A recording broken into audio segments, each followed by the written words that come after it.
at the end of the day, it's not about the technology. It's about what are you trying to accomplish as a business and how can technology help you do that.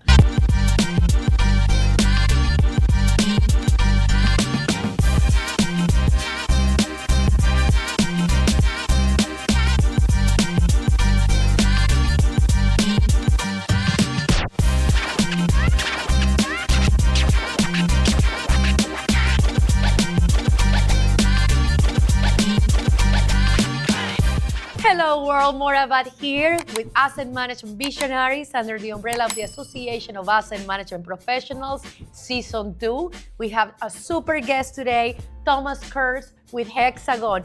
Tom, how have you been? I've been wonderful, Maura. Thank you so much for the chance to sit down with you. How have you been? I've been great. You know, the space of Asset Management Visionaries to me is to get to talk to my favorite people, and we have more time to explore and expand your thoughts, picking up your brain about asset management. I love that opportunity. Thank you for it. Of course. And well, you know, I've had the pleasure to meet you through 10, 12 years.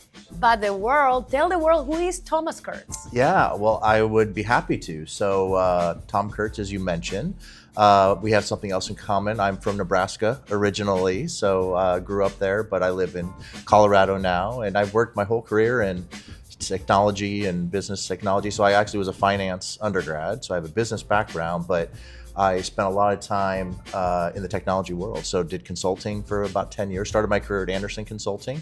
Back then it's Accenture now, back then it was Andersen Consulting. And the last 20 years have been with various technology companies and including Hexagon now. So very excited about it. And I've done a lot of different functional areas, IoT, supply chain, analytics. I was with an analytics company years ago. I was a programmer very early in my career, so I've touched a lot of different areas there. And currently in asset management with Hexagon. That is fabulous, and I do want to plug Nebraska for everybody, the Midwest in the United States. What a beautiful place. It is. Now you're in just outside of Omaha, right? Arlington, yes. Arlington, yes, because I grew up in Omaha, went to Creighton Prep High School, go Jays. And, but yeah, it's a beautiful area. My parents still live there, so I get that back there quite often. That's great. I admire a lot the Oracle of Omaha, Warren Buffett. Oh, yes. Yes, I read his biography, when I was in my 20s, probably. His fascinating story. He's really a fascinating character. Yes, yeah, he's an inspiration. I'm learning from him a lot, and I want to learn more from you today on your perspective of asset management. For you personally, what is asset management? Well, that's a great question. So at the end of the day, it's the discipline around managing the equipment that companies need to be successful. And there's a financial component to that, and there's a safety component, as I know you are very, very well aware of as well. And it's the ability to do that effectively, and it's the ability to use software to be able to help you manage that. It starts with the process. It starts with, at the very core, it's the maintenance aspects of asset management. But as we talk a lot about with Reliability Web, just the concept of reliability and being able to go further upstream and being able to look at the business processes that are part of risk management, and how do we do things more dynamically, and how can that integrate with what we're doing from a maintenance execution standpoint. So it's really all of that. And again, my background is a combination of business and technology, and so for me, it's a matter of how does we use software, how do we use technology to execute against these business principles that we're trying to do in our businesses. Definitely, and included in that asset management piece is the people part. Tell us a little bit, how do you inspire your customers or your teams to dive into asset management? Yeah, it's a fun question. It's a little bit of a humbling question, because I almost feel like you could ask them that question to see if I am actually doing those things. But I think one of the things I've always tried to do, when it comes to leading people, or even just influencing people, you don't even have to be their direct leader. We've all been influenced. Whether you maybe have never managed people in your career, but you've been managed, you've been influenced, you've been inspired, and so you know what works and what doesn't work for you. Now maybe it's not the same with everyone, but it gives you some leading indicators of that worked and that didn't. I've had great bosses and I've had not so great bosses, and there's consistency in what group number one did and what group number two did. And so I try to do those things. So what are some of those things? I mean, the first and foremost, I think I always try to understand what people are fired up about. sometimes the best mix is, are they fired up about the things they're really good at? Because if you get some people that are really excited, I want to do this, but it's like, yeah, that might not be your area of expertise. Really understanding that and trying to feed that. And it's also helping them understand, like someone used the term superpower. I love that term. Like, what is your superpower? And like for me, my superpower is not deep technology, right? I am not a deep technologist, but I understand technology and I communicate very well. I'm a structured thinker. I manage process very well. And those kind of things, if you use those in the right way and you interact with people in the right way, every company needs that. And so you figure out, how do I use that and work with people that have other complementary superpowers and bring all that together. So that's some of the things I like to try to do. I love that. You and I are so aligned. I strongly believe that we are all stars and we are all superheroes. I definitely believe that. And tapping in what you're saying on amplifying your skills and what you're excelling at, that is something that I have learned through life. Personally, I used to focus on what I'm lacking, but now I've realized I have to focus on 50-50, what I'm lacking, what I can still learn, and also if I'm, as an example, good in communication, learn more in what other ways I can enhance that communication skills. Yeah, no, absolutely. And you know, it's interesting, I bring a couple of these concepts together. I worked for someone once who I very much liked, but they were not a great communicator. And while I found that frustrating at times, what it also provided for me is an opportunity, because I realized, hey, what I'm good at, this individual's not. And so it gave me opportunity to help that individual with, hey, can I pick this up or can I pick that? And suddenly they started relying on me more and that. So I think that's an opportunity with seeing the differences in others. While they can be frustrating, they can also create opportunity. Definitely. If you recognize that. I love that. And the opportunity is now also, one of the opportunities is Internet of Things, digitalization. Tell the audience what you're seeing out there. What are some of the challenges and opportunities? You know, it's interesting. So some of the technologies out there, I think artificial intelligence, AI, you hear a lot about. IoT, you still hear a lot about. Earlier in my career, I was in a role where I was doing a lot of business development and helping customers look at IoT solutions. And one of the challenges we had there was anytime you have an enabling technology like IoT, going back to what I said a minute ago, it's at the end of the day, it's not about the technology, it's about what are you trying to accomplish as a business and how can technology help you do that. And so with IoT, you always had to ask the question, do I care, right? Does this interest me? How can I use this for what it interests me? And one of the challenges was always the art of the possible. How can I use this? I think in some ways AI is similar today, there's kind of this opportunity to say, okay, there's something here, this technology can be very advantageous to us. Once you get past the hype cycle, I think we're in a little bit right now, okay, how can it help us? How can I integrate it into those business processes? A minute ago, I talked about asset management being a combination of those asset strategy, risk and criticality, reliability considerations, and integrating those with our maintenance execution. How can I embed IoT? How can I embed artificial intelligence within there to be successful as well? And so that's, I think, the key that companies, I encourage to continue to try to figure out. From a Hexagon, from a software vendor perspective, that's one of the things that we're doing in our product, is we're saying our customers already use us to enable and automate these processes.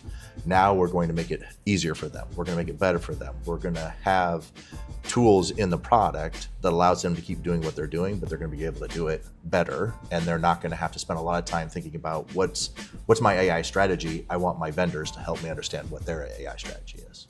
I want to focus on your superpowers. You mentioned processes and communication. Yeah. How can we leverage them to get into the asset management train? Yeah, so it's a great point. It's interesting. You and I have talked in the past about the role of process, and I'm a firm believer. So I'm a structured thinker. I'm an analytical thinker, and for me, I embrace process. And I've gotten some grief in my career for that. It's like, oh, process. No one, because process is seen by some as the it hinders innovation. And it absolutely can. But I think the key that I've learned in my career is, if you don't have any process, then you're inefficient at times, right? You have 8 groups doing things differently, and you maybe aren't innovating in the same way. And so I do think that there's an absolute role for process, but I think it has to serve the people that are executing against the business. And what do I mean by that? I'm in a global team right now, and part of how I see my job is how do I scale all of our regions, all of our teams. What I mean by scale is how do I lift all ships? How do we create, whether it's enablement, whether it's strategy, whether it's guiding principles that we want our teams to be able to execute and listen to them. We don't just dictate it out, but listen to them and bring it together. If we do that, now we're structured, now we're organized. And so within asset management, I think it's got to be the same, because there's a lot of risk involved in what we do around asset management. There's obviously financial risk, but there's personal risk, there's safety risk. And so we have to be structured with how we do that. And that's why I think when we built, Hexagon EAM is a long-standing product. It's been something that's been helping customers for years, I mean, decades even. And so we want to continue to listen to those customers, and we want to be able to create these synergies and these disciplined processes within the product so that they can be able to take advantage of that. Yes, that's such an important part. That is the invitation to the teams, more than letting them know, is invite them and asking them the why, they understand what is the aim of the organization. Tell us a little bit about Hexagon, the aim, the mission, why you love that company so much. I would love to. I would love to. So Hexagon is a company of multiple divisions. I'm part of a division called Asset Lifecycle Intelligence. And as the name would indicate, it's an organization that focuses on how to do some of the things we've been talking about, how we can help companies more intelligently manage the life cycles of their assets, from not just from an asset management standpoint, but even earlier in the cycle, from an engineering and projects and construction, and you know that we have owner operators that are customers, but we have EPCs that are customers as well. And so, you know, I've enjoyed my time here. The people are wonderful. There's an energy here. It's a growing software company, and I think that's really exciting because there's just lots of opportunity on a personal level, on a market level, opportunity for our customers as well. And one of the other things too, I've worked in different software companies that haven't had as much of a focus on asset management. Maybe it's a part of what they do in a broader sense, or it's something they're trying to get more into. And the customers are so excited. The customers we work with I've been to user conferences, I've been to sales or just, you know, customer events, and they're excited. They like each other. They've created a community with each other, and they learn from each other that way. They have good relationships with the people at Hexagon, and that's all very exciting. I noticed that, and I was really excited for that. And I guess the final point I'll make too is one of the decision factors that really caught my attention is people who stay at Hexagon for a long time. People have been there, and they've been there for multiple years, and I think they see a lot of the same things that I see. So it's a fun place. It is a fun place, and I always say it's okay to be fun and excited about reliability, asset management. Why not, right? Why not? If you're not having fun, you need to question yourself. You know, it's funny. I had a boss once, and we talked about what's sexy when it comes to technology and you know, there's always the new buzz, and there's always the non-operational things are what's sexy. And he used to say, you know, like making money is sexy, and helping companies is sexy, and being operationally efficient doesn't sound sexy, but it means there's real dollars behind that. And that is something that's really exciting. And I've always gotten excited about it because I see the passion that the reliability professionals have, the maintenance professionals have, the pride in what they do. My brother-in-law is a technician, and I mean, I see the excitement he gets when he goes to training, and he gets, you know, there's a lot of excitement out there and lots of enthusiasm, and it's kind of fun to be a part of. Definitely, and in being part of the world, the sustainability conversation, what Hexagon is doing on the sustainability side? So quite a few things. So probably at the broadest level, Hexagon does have a sustainability group, our evolution, so Revolution, our evolution, and they are an area that focuses on that. But even just within our own product area, I mean, that's one of the other things that has excited me about asset management, and being able to make these products that are able to address more of asset life cycles and the health of an asset, the optimization of an asset, how that can impact energy considerations and so forth. And one area we haven't even touched on, so in addition to our maintenance, our EAM product, in my portfolio, I also work with our physical network. We have a product that manages physical networks of utility companies, of telecommunication companies. And so kind of we're seeing a great synergy to bring the two together because I mean, a utility company is a fantastic industry right now when it comes to sustainability, when it comes to distributed energy sources and effective management of energy resources, and where are we going with electrification and what are the impacts to the utilities industry as a result of that. So really, the fact that Hexagon can do that as well, that we have something called Hexagon Networks that's a product that manages physical networks, and then the synergies with how you can design and monitor those networks and then bring in from a maintenance standpoint the EAM capacity. That's all really exciting for not just for, again, for those sexy dollars that we talked about, but also sustainability is quite important as well. And now with the important part, the call to action, what would you tell the audience that maybe they haven't started on asset management or they don't have an enterprise asset management? Words of wisdom. Words of wisdom. I would say there's